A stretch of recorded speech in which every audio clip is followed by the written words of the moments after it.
De l'Évangile selon saint Luc. Jésus déclara : Il faut que le Fils de l'homme souffre beaucoup, qu'il soit rejeté par les anciens, les grands prêtres et les scribes, qu'il soit tué et que le 3e jour il ressuscite. Il leur disait à tous : Celui qui veut marcher à ma suite, qu'il renonce à lui-même, qu'il prenne sa croix chaque jour et qu'il me suive. Car celui qui veut sauver sa vie la perdra, mais celui qui perdra sa vie à cause de moi la sauvera. Quel avantage un homme aura-t-il à gagner le monde entier s'il se perd ou se ruine lui-même ?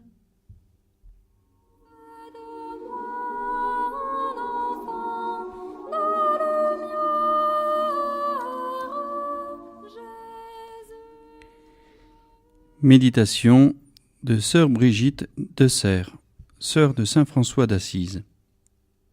Prendre sa croix chaque jour.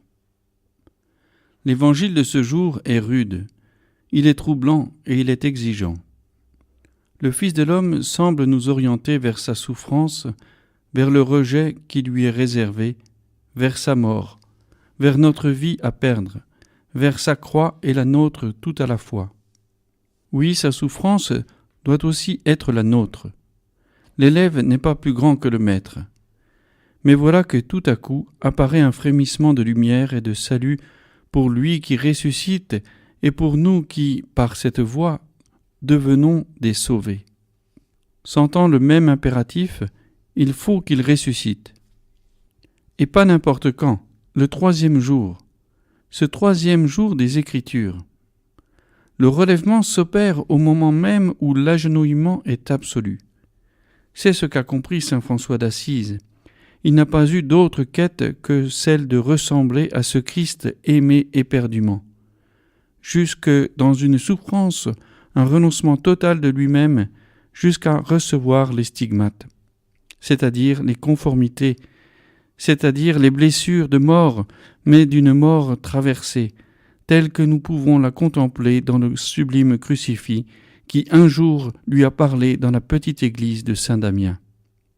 Pour François, prendre sa croix n'a pas tant été de porter la sienne propre, son péché, son indigence, que de prendre à bras-le-corps celle de l'autre qui l'a soulagé et oint d'herbes odoriférantes le lépreux son frère.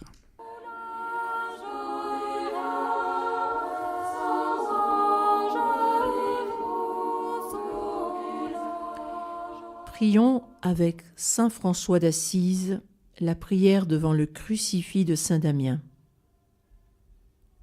Dieu, très haut et glorieux, viens éclairer les ténèbres de mon cœur. Donne-moi une foi droite, une espérance solide et une parfaite charité. Donne-moi de sentir et de connaître, afin que je puisse l'accomplir, ta volonté sainte qui ne saurait m'égarer. Amen.